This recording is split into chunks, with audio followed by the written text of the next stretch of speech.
Colligative properties. First of all, the definition. So define colligative properties. असा जर प्रश्न आला तर काय म्हणायचं, the physical properties of solutions that depend on the number of solute particles in the solution and not on their nature. म्हणजेच काय, colligative properties, these are the properties which depends upon कशावरती डिपेंड असतात, which depends upon the number of solute particles, number of solute particles which are present in that solution. लक्षात येते, and not on their nature, and not on their nature. So this is the definition of colligative properties. So there are different colligative properties are there. मग त्यापैकी आपल्याला पहिली colligative property study करायची आहे, vapour pressure lowering किंवा lowering of vapour pressure. So this property it depends upon, ही कशावरती depend आहे, which depends upon the number of solute particles in solution and not on their nature. ठीक आहे. मग आता वेपर प्रेशर लोअरिंग, मग त्यापैकी पहिल्यांदा what is actually this vapour pressure. Vapour pressure म्हणजे काय. So suppose solution, if we use or if we take solution in a closed container. बघा आपल्याला काय करायचं आहे, इफ एनी लिक्विड सोल्युशन घेतलंय आपण in a closed container, if that liquid is present in a closed container and if that liquid is in equilibrium with its vapor, म्हणजे close container आहे त्यामुळे काय होणार आहे, ते लिक्विड आणि त्या लिक्विडचं vapour they are in equilibrium. So at that equilibrium the vapor which exerting the pressure on the liquid is called its vapor pressure. म्हणजे वेपर प्रेशर म्हणजे काय, it is the pressure exerted by, this is the pressure, हे काय एक टाईपचं प्रेशरच आहे, which is exerted by, this is the pressure exerted by the vapour on the liquid when liquid in a closed container is in equilibrium with its vapor. म्हणजे ही condition कधी आपण feel करू शकतो किंवा कधी आपल्याला हे बघू शकतो, when any liquid is in equilibrium with its vapor. That means when any liquid which is present in a closed container, when it is in equilibrium with its vapor, then that vapor which is exerting the pressure which is called as a vapor pressure. ठीक आहे. मग actually बघा काय दिसतं आपल्याला. So when non volatile, आता तुम्हाला माहिती आहे व्होलाटाईल आणि non volatile. So when non volatile solute molecules or when non volatile substances they are added or they dissolved in a liquid solvent.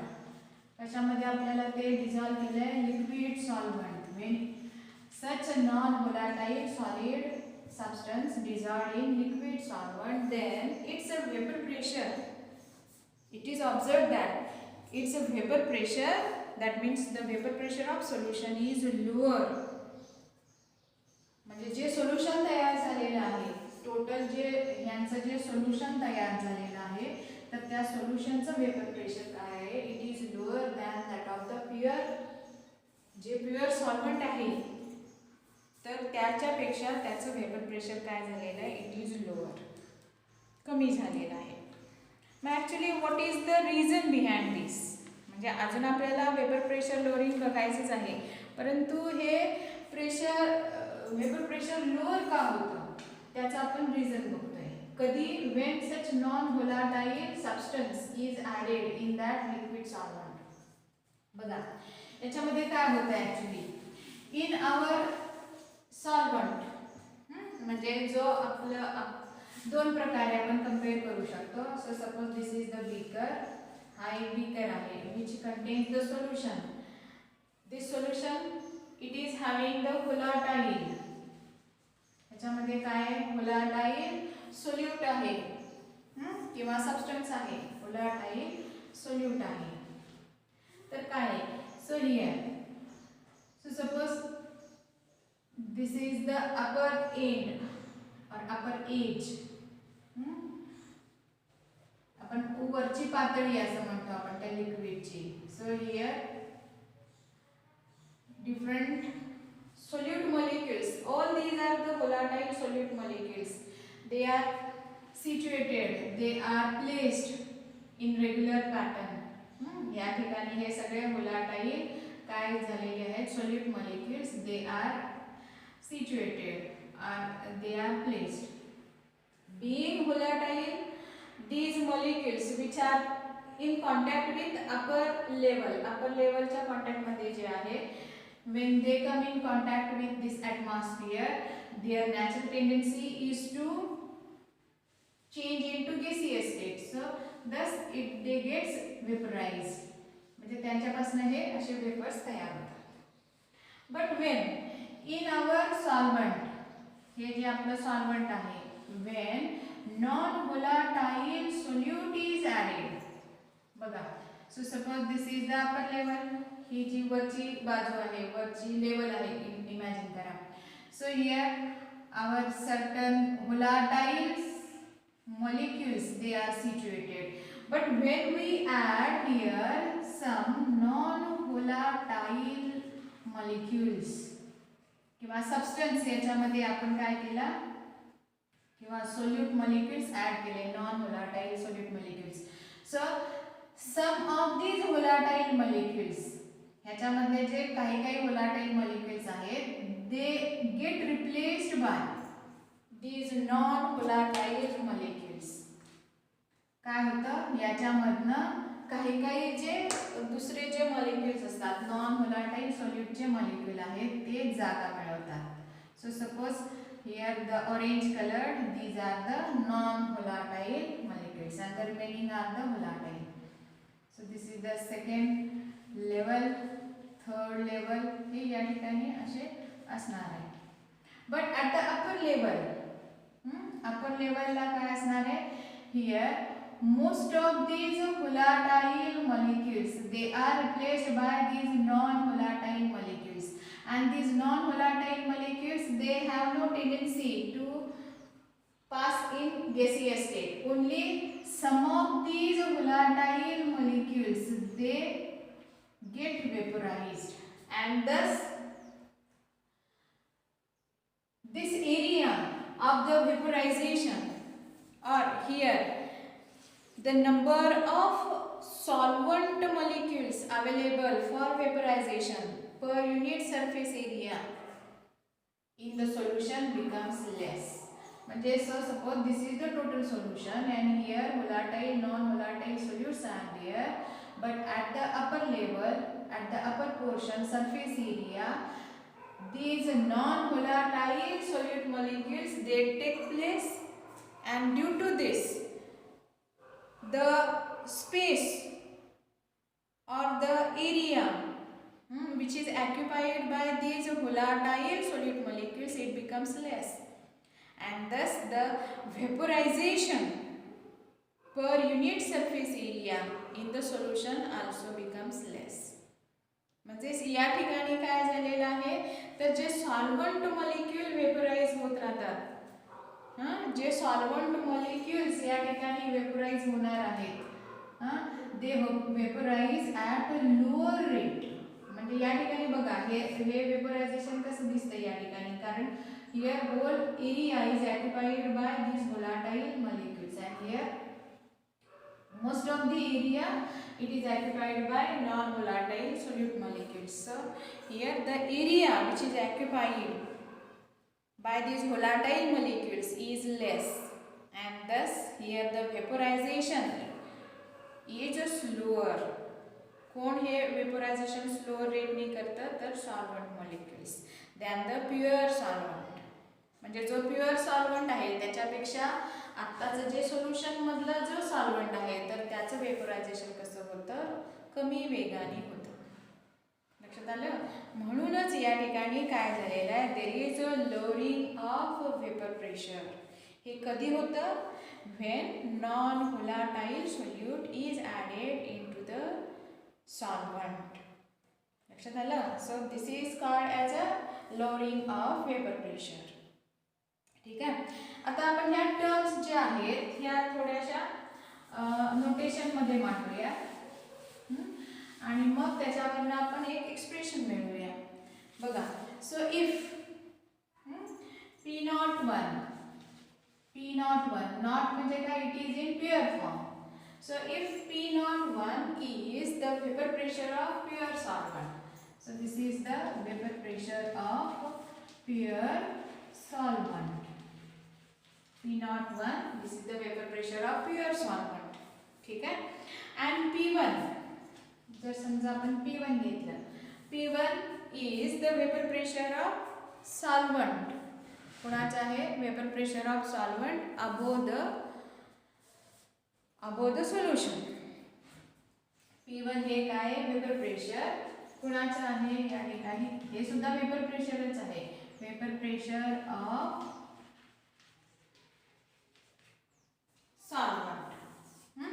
So vapor pressure of solvent above the solution.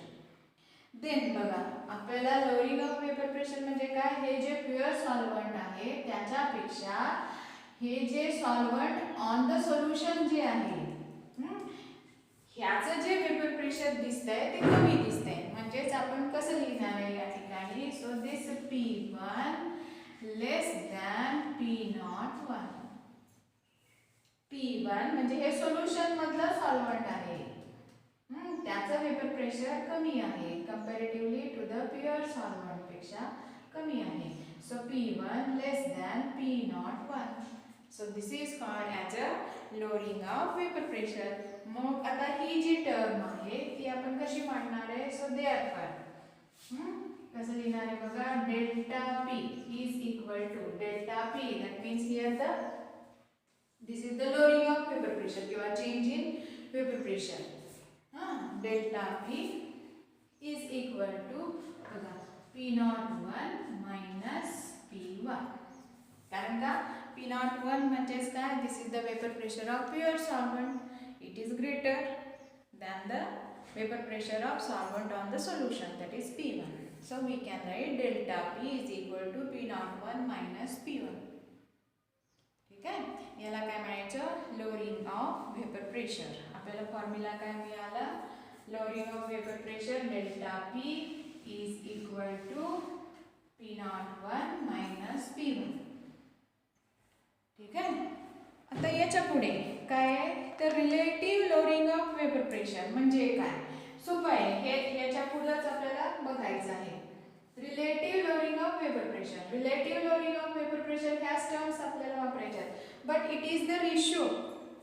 हा काय आहे, ratio आहे. कशाचा ratio आहे, तर vapour pressure lowering of the solvent to the vapour pressure of pure solvent. काय आहे बघा, आता आपण काय बघतोय या ठिकाणी, relative lowering of vapour pressure ह्याच्याशीच रिलेटेड आहे म्हणून आपण लगेच घेतोय. Relative lowering of vapour pressure. So it is the ratio. Ratio कशाचा आहे, तर डेल्टा P. डेल्टा P म्हणजे काय, vapour pressure lowering. Delta P म्हणजे काय, vapour pressure lowering of solvent.